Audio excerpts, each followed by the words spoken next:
So Christopher Wray is out. He says he's going to resign in January, age 57. Appointed FBI director by Donald Trump, June 7, 2017, served for 7 years. I would say he has been terrible. Maybe not worse than James Comey, but close. Prior to that, Christopher Wray had a pretty good career going in Washington. He was appointed by George Bush the Younger to be Assistant Attorney General in the criminal division of the Department of Justice. He did a good job there, which is why Trump gave him the head of the FBI. But boy, did he blow it. And I'm going to prove it with hard facts. First of all, let's go to Donald Trump. Here's what his reaction was to Wray's resignation yesterday. Quote, "The resignation of Christopher Wray is a great day for America," says President Trump, "as it will end the weaponization of what has become known as the United States Department of Injustice.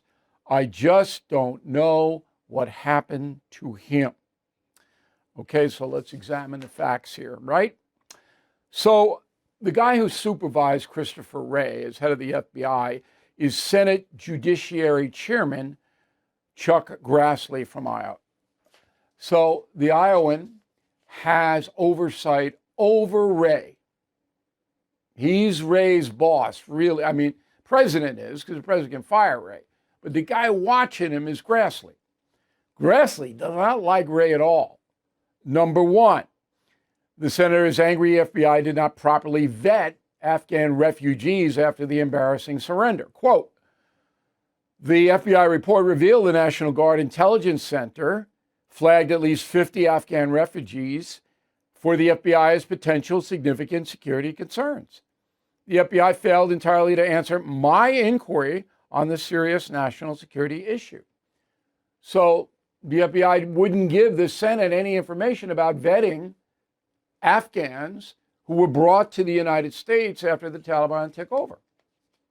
That's not good. Here's number two.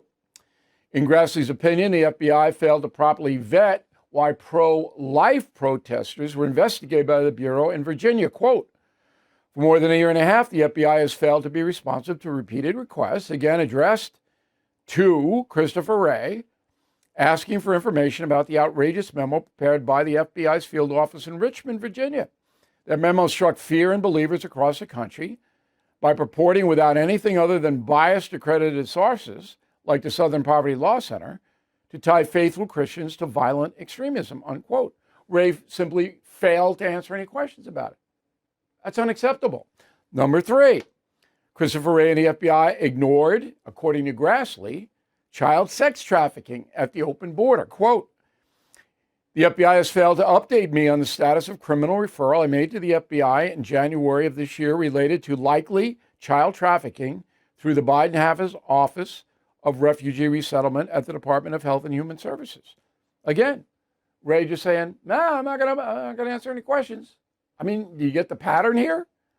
All right. And perhaps the biggest deficit against Christopher Wray himself was he has never investigated or explained how the FBI secured FISA warrants to tap phones of the Trump campaign in 2016 off the bogus Russian collusion allegations. That's outrageous. And there's Wray. You've seen him. You've seen him. So I said in the beginning, almost as bad as Comey, maybe worse than Comey. So goodbye. We'll never hear from Christopher Wray again. I mean, this is ridiculous. J. Edgar Hoover, who founded the FBI, was worse than Wray. And if you read my book, Killing the Mob, and you read Confronting the Presidents in the LBJ chapter, the Lyndon Johnson chapter, shows you how corrupt J. Edgar Hoover was. Hoover was just corrupt. I don't think Wray's corrupt. I think he is a person who was poisoned by left-wing ideology along the way somewhere. And then when they got in trouble, the FBI, for imposing that ideology, Wray refused to answer questions. And that's the memo. Thank you for watching. Make sure you subscribe to my YouTube channel and follow me on X.